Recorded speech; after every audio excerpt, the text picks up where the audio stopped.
All right, so this is lesson 19 of Python for data analysis. We're going to go to this URL here and then click on lesson 19.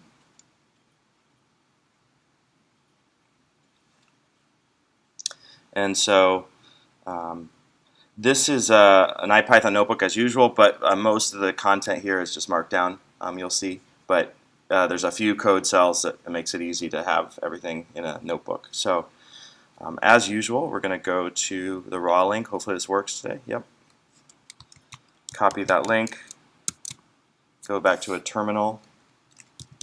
We're going to go to the SIO209 folder, lessons, and then curl-capital O in quotes. We'll download that lesson. You can go back here, but we're going to now source activate Python 3 and Jupyter Notebook.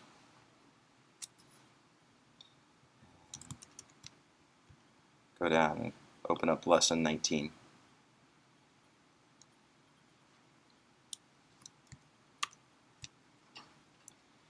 Everybody following along?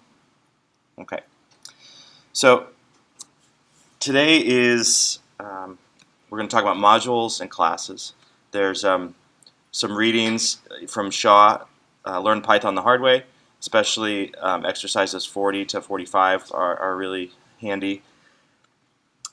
Regarding modules in particular, there's this tutorial here, and in fact, I'm going to do.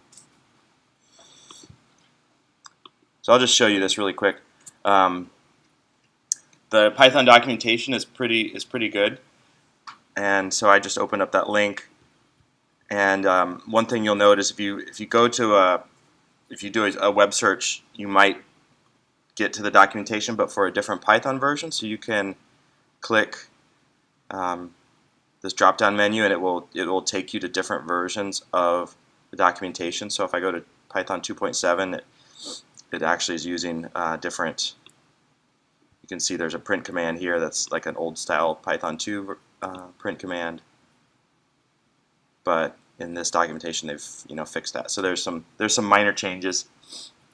The other thing I wanted to do was just show you that there's I can click through these topics.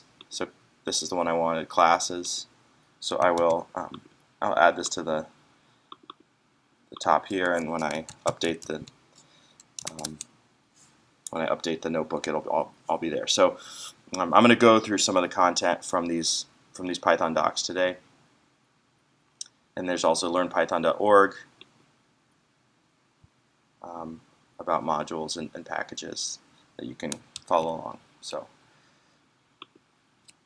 the topics I want to cover are modules, classes, and then in there we'll cover some object-oriented nomenclature or terminology that we use. Talk about inheritance and composition of classes, and then coding style, including something called PEP8.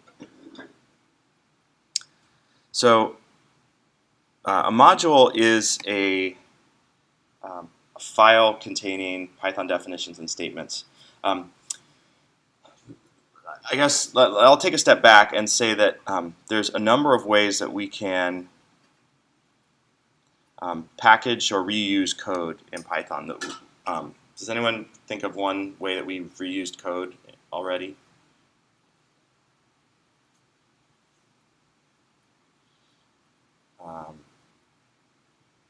I'll give you a hint. It starts with the definition line. A function, right? So a function is an example where we took some code. Here's an example right here of a function where we define the function, and then we do some things, and we either print something, or often we return the value of a calculation as the output. And so then you can reuse that function over and over again and it prevents you from having to type the same thing many times, right? So we're going to cover today a couple other ways that we can reuse code. One of those is called a class, where you actually are creating a new object, and that new object will have properties that you can define, and that when you create you can create multiple instances of that object, and just like you would with a data frame, right? A data frame is a kind of object, or a Panda series is a kind of an object. So it has its own attributes and functions associated with it. So that's a class. So you can make your own classes. Another way that we can reuse code is with modules. And a module is kind of a umbrella for all those different things, because basically a module is just where you take some Python code and you save it as a .py file or a .python file, and then you import it to your code, to another program or another script. So if you've got some functions or classes or just variables that you want to store and reuse in another program, you can save all that as a Python file and then import it and use it and have access to it. We've seen modules many times before, in that these are all of the various packages that we've been importing. So Pandas is a massive module that contains many submodules. Matplotlib is a module. NumPy is a module. These are massive files that contain all the code that's necessary to use them. We just don't look at the source code very often. When we look at it, we're usually looking at a section of it. So you can take some Python code, save it as a .py file, and then import it into your code, and use it, reuse it, and those kind of things. So we can have definitions that are stored, and we can import them into other modules or into the main module, which is the collection of variables that you have access to in a script. Say that it's executed, where you are currently residing. So this could be either in an interactive session, or in a notebook, or in a standalone Python script. So this is an example from those Python docs that I just showed you, and we can use a text editor to create a file called fibo.py, and this is going to generate numbers in the Fibonacci sequence. So there's some code here, and this is all in Markdown format, and so if you look at the actual code, you can see that I've written the code between these triple tick marks, which is how we write code in Markdown, or one way to write a block of code, I should say. But if you put a word here that corresponds to the programming language that you're using, whether it's Bash or Python or Perl or whatever, in this case it's Python, so we write Python, it will color the text according to Python, so it knows that certain words have special meaning, so def or while have special meaning. So it's really handy to be able to have your code pop out just like it does in a text editor. So what we're going to do is we're going to copy this code. So we can hit Command-C to copy. And then I'm going to open up my favorite text editor. You can open up, let's open up Atom.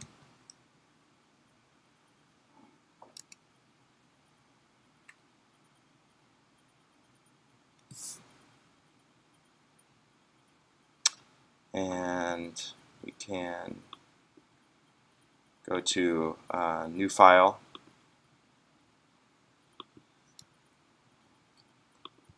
So this is just now untitled. We can paste. So we've now got that text in a text file. And I'm going to go to the So it should be under your home folder. So if we want to go to the home folder,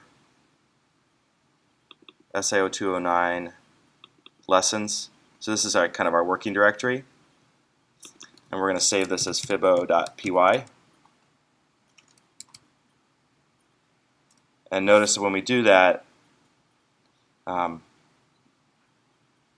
will recolor the text as if it's Python, because it knows that .py is a Python file. So that's handy.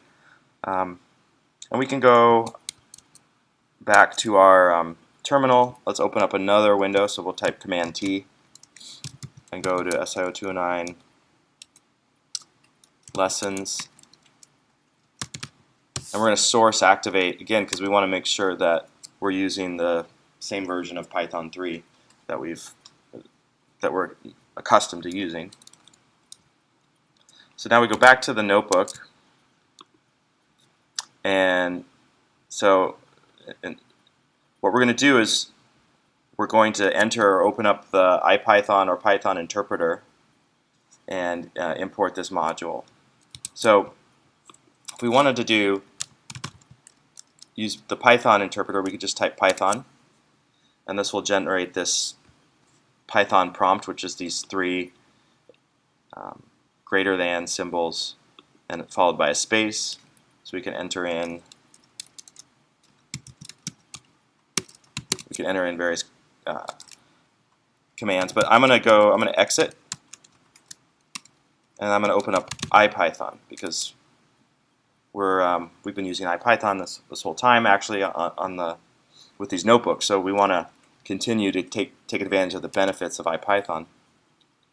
So it's going to give us this sort of IPython style prompt where there's the in and the out lines have special numbers. They actually correspond to the keys of a dictionary, which will then, the values will then take whatever we type. So you can kind of see through my semi-transparent window here that what we want to do is, in fact, we can type ls, because IPython's smart. It knows ls is a bash command. We can see all the files in here, and we can see that, in fact, we should be able to do a cat. Yep, so it knows. Yep, so we can do cat, and we can see the contents of that file. But those are just sort of magic commands. What we really want to do is import that module. So we're going to type import Fibo. And when we import a module, we leave off the .py. So that we save that file as a .py file, but when we import it, we don't write the py. So we're going to import Fibo. I'm going to type ls again, and there's this new directory that's created called PyCache. And if we look at the contents of that, we can see that it created this new file, and in fact we can try to figure out what kind of file that is.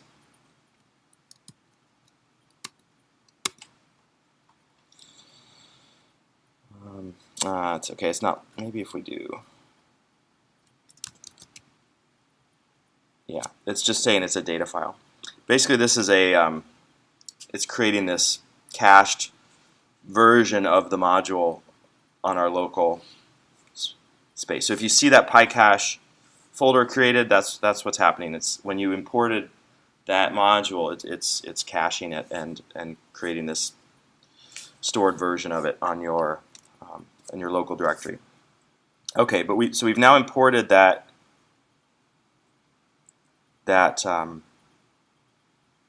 module. So we now have access to what was in that file. So we have access to these two functions that are inside that module. So we can do things like we can type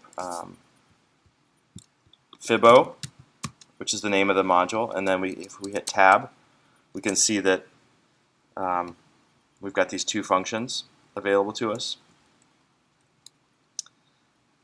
So we can do fibo.fib, and then this is a function that takes a number n, and it will initialize these variables a and b as 0 and 1 respectively. And then as long as that second number is less than n, it's going to print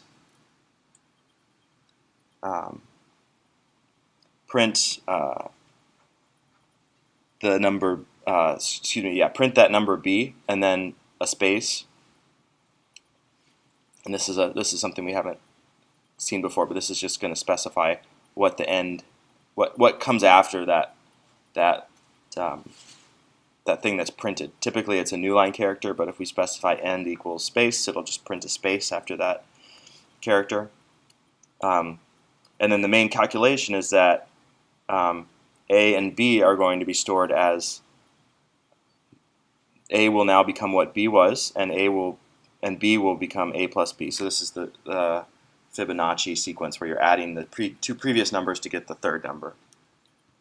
So we're going to take that function fib, which is now imported, hit enter, and we now have access to that function. So we can enter a value for n, and we'll get those values printed.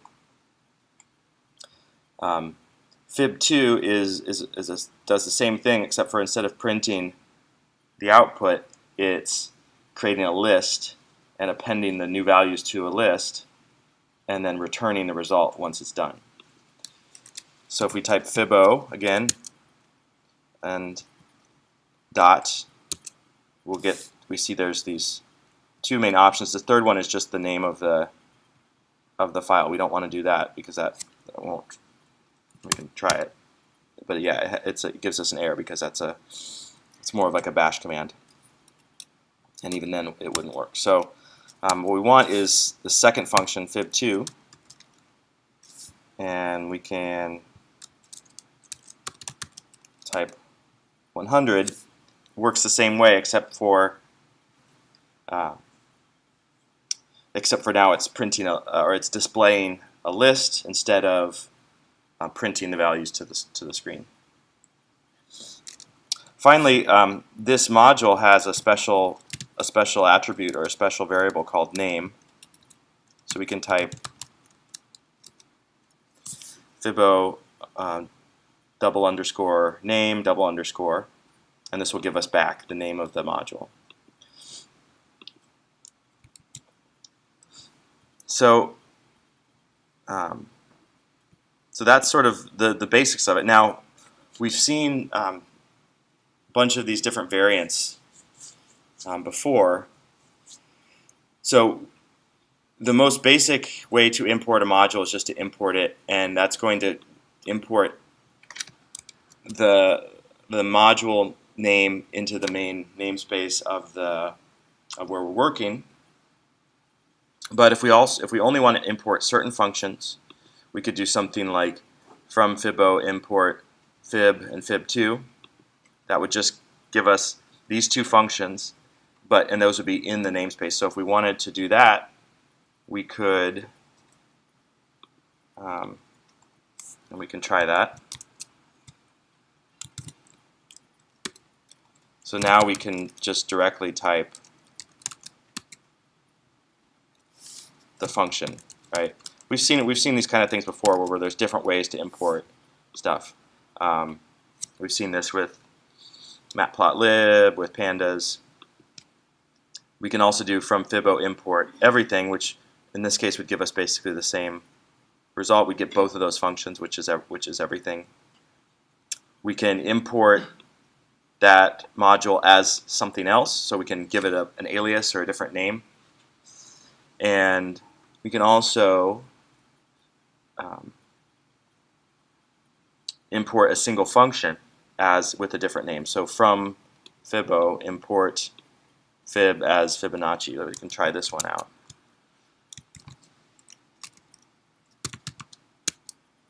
So I want Fibonacci, and this is that function fib, but with a different name.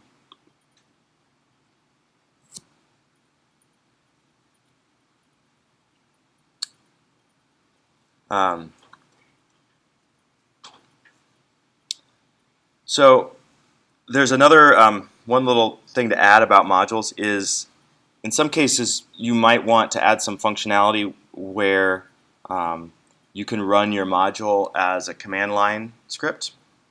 And so there's a way you can do that. If you add this